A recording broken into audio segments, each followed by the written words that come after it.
Off-season testing this week gives us a great look at the new Ford Mustang and Toyota Camry, and Jimmie Johnson just revealed 3 races he's going to run in 2024.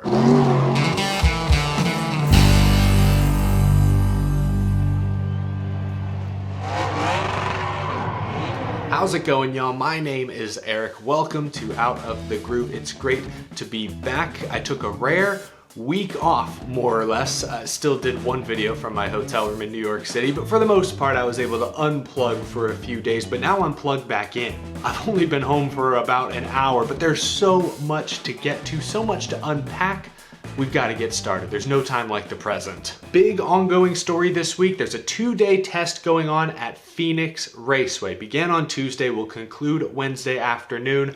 Ryan Blaney and Chris Buescher representing Ford, Erik Jones and Christopher Bell representing Toyota, and Kyle Larson and Corey LaJoie representing Chevrolet are making laps. Testing new potential aerodynamic changes, new Goodyear tire combinations, and even a new transaxle aimed at eliminating shifting on short ovals. Now this test is closed to the public. I'm not even sure there's much media there. As far as I can tell, it's mostly just a handful of photographers and then, crew members to work on the cars. So as of recording this, day 1 has concluded. We really haven't heard anything as far as what's working, what's not, how much progress is truly being made. But this test, or tests around this time the past couple of seasons, have been extremely interesting. Remember, it was around this time 2 years ago when the drivers finally convinced NASCAR to up the horsepower a bit. Remember, originally the next gen was expected to run 550 at all the intermediate tracks. The drivers said, no, you've got to give us more power. NASCAR caved, and now we have 670. So this is a crucial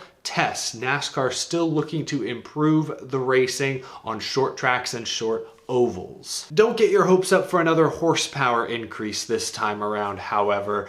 Fox Sports reporter Bob Pockrass, who's not at the test this week, tweeted this earlier today. He said NASCAR would like to get rid of shifting on short tracks and hopes they can find a package that works. NASCAR could have an official monitor live data from the cars and black flag drivers who shift, but they haven't wanted to go that route, especially with no testing with that rule in place. Gosh, NASCAR will literally consider anything before they consider upping the horsepower. At least with a restrictor plate, there's an actual piece there limiting how fast the car can go, no matter how hard the driver smashes the gas. If this shifting ban ever were to take place, you're basically forcing the driver to not take full advantage of what the car can do. I don't know, maybe it would actually work. I'm no engineer. I just feel like NASCAR should have considered these things when designing a next-gen car with a 5-speed transmission. But again, I don't really know what I'm talking about. I feel like the drivers know best when discussing these types of things, though NASCAR president Steve Phelps doesn't even seem willing to listen to the more horsepower argument. I know I'm a few days late on this, but last week Steve Phelps had this doozy of a quote. I don't think the answer is more horsepower, because more horsepower is expensive. If you ask a driver what's going to solve it, they're always going to say, give me more horsepower. I'm not a driver, but I've listened to enough drivers and that's their solution. So the question is that really what it is? I don't know. I think there's some gearing things that we're looking at as well, some shifting things. Look, in fairness, I did not hear that quote directly. I've only seen the written version, but it reads bad. He's basically saying the drivers, the people who know more about this stuff than I do, say this is the problem, but I disagree. At his core, I don't think Steve Phelps' argument is actually that flawed. Look, maybe more horsepower is more expensive. We've heard conflicting reports in the past year from, say, Ford, one of the 3 key OEMs, but for sure, perhaps increasing the horsepower would wear out engines faster, would increase the costs for the teams. To me, that is a reasonable argument. May not be exactly true, but it makes sense. Focusing on shifting, focusing on different tire combinations, sure, if we want to start there, let's do it. But NASCAR's been trying to find the sweet spot for 2 years now, and while they've made small, marginal improvements, short track racing is still not where it needs to be. At some point, I hope Steve Phelps, NASCAR leadership are willing to listen, or at least open to the possibility of upping the horsepower a little bit more, especially if the costs really aren't significantly higher. Anyway, we'll talk more about this in a couple of days once this test concludes, and hopefully NASCAR, the teams and drivers are headed in a positive direction. But the first day of testing did have a couple other interesting things to show us. For one, this is our first look at the new Mustang Dark Horse and the new Toyota Camry on track. I still can't get past just how flared and angled those front fenders are on the Ford. And the Toyota Camry, something's missing here. It just doesn't look quite right, and I can't get past that super squared off nose. Good for bump drafting, I get it, but aesthetically, it's leaving something to be desired. Maybe I'll get used to it, but it's gonna take some time. But one thing you may have noticed in that photo NASCAR posted to social media, Legacy Motor Club has a new sponsor. Yes, earlier today it was revealed that Advent Health is joining Legacy Motor Club. They will sponsor Erik Jones for 6 races this coming season, including the opening Daytona 500. Big news for Legacy Motor Club, who did not seem to attract any outside sponsorship in 2023. Saw an awful lot of Allegiant and Sunseeker resort schemes. Landing Advent Health, even just for 6 races, is a huge, huge deal. Of course, Advent Health had been with Trackhouse the past couple of seasons, but supposedly Trackhouse ran out of space to sell them. Trackhouse landed Busch Beer this past offseason. They're moving from Stewart-Haas over to Ross Chastain. So with that move, there was no space, no inventory for Advent Health. Which honestly is really cool for Trackhouse that they've done such a good job selling sponsorship. It's also big for Legacy Motor Club landing a major deal,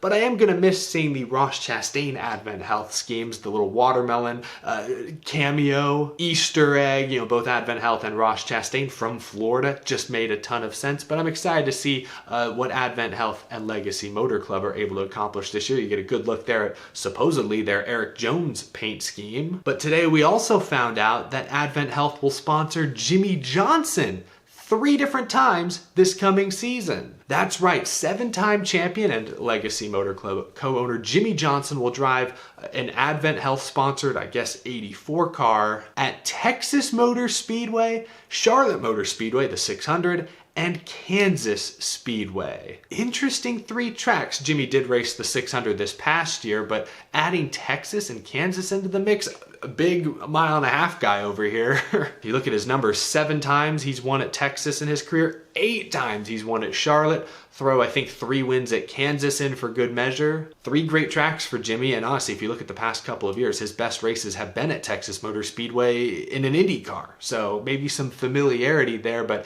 I guess we'll see perhaps a slightly different Advent Health look on Jimmie's Toyota. Jimmie Johnson in a Toyota, another thing that's gonna take a while to get used to. We don't know Jimmie Johnson's full 2024 schedule just yet, but those 3 races, at least for now, are confirmed.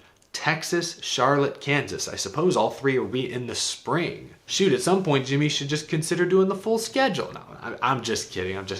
No, just joking. We're talking a lot about sponsors and paint schemes. Napa Auto Parts today revealed Chase Elliott's new primary. Let me know what y'all think of this one, Elliott Nation. Oh, it's very, very blue. I like the yellow roof number, white on the side there, but you got that yellow arrow kind of, I guess splitting this car pretty evenly down the middle. I like it. It's simple. It is unique. I like how blue it is. I can't shake the feeling that something is missing. Obviously, this is just personal preference. Maybe a little yellow trim in addition to the white, or maybe replace some of the white with yellow. I don't know. Maybe that's a bad idea. I guess I'd have to see it in practice, but throw a little more yellow on here. That might make the yellow roof number and the yellow arrow on the side slightly less jarring, but maybe jarring isn't the right word. Maybe those 2 elements are meant to stand out. The yellow is supposed to pop, so I may not know what I'm talking about. Not a bad paint scheme at all, but I'm not the big Chase Elliott fan here. There's a ton of Chase Elliott fans watching this video. Let me know what you guys think of your boy's new primary Napa scheme. Covering a lot of ground in this episode here today. There's one final topic I haven't had the chance to discuss yet. Again, I'm a couple days late on this because I was out of town. But this past Sunday, Coach Joe Gibbs was on the sideline pregame for the Washington Commanders, and he was introducing people. He was introducing Christopher Bell as one of his drivers. He was also caught on video and I don't mean to make this sound scandalous, it's not, but on video, Joe Gibbs is seen introducing Aric Almirola? Huh? And the exact quote from Coach Gibbs is, "This is Aric, he's a driver for us now." Huh. Aric Almirola just retired from full-time NASCAR Cup Series racing, but it's been widely known that he's looking to put together some sort of part-time deal. Could this be it? Part-time Joe Gibbs Racing, maybe Xfinity Series most likely, that would be my guess. No official announcement has been made. I feel bad for the Joe Gibbs Racing media team, who I'm sure were cooking up some sort of big special, social media tease leading into a big announcement. Oh, Joe Gibbs on a hot mic kind of spoiled the surprise perhaps, but I guess we don't know the extent of Aric Almirola's Joe Gibbs Racing involvement. Again, maybe this is a cup deal. Maybe he'll drive a 2311 Toyota in the Daytona 500 with Joe Gibbs Racing support. My guess is he's going to make some part-time Xfinity starts for Joe Gibbs Racing, perhaps in the 20 car, maybe in the 19. If he drives the JGR 20, it wouldn't be the first time Aric Almirola has raced the JGR 20 in the Xfinity Series before. In fact, Aric Almirola technically has a win for Joe Gibbs Racing in the Xfinity Series, although it does come with an asterisk. Many of y'all are probably familiar with the story. But at Milwaukee in 2007,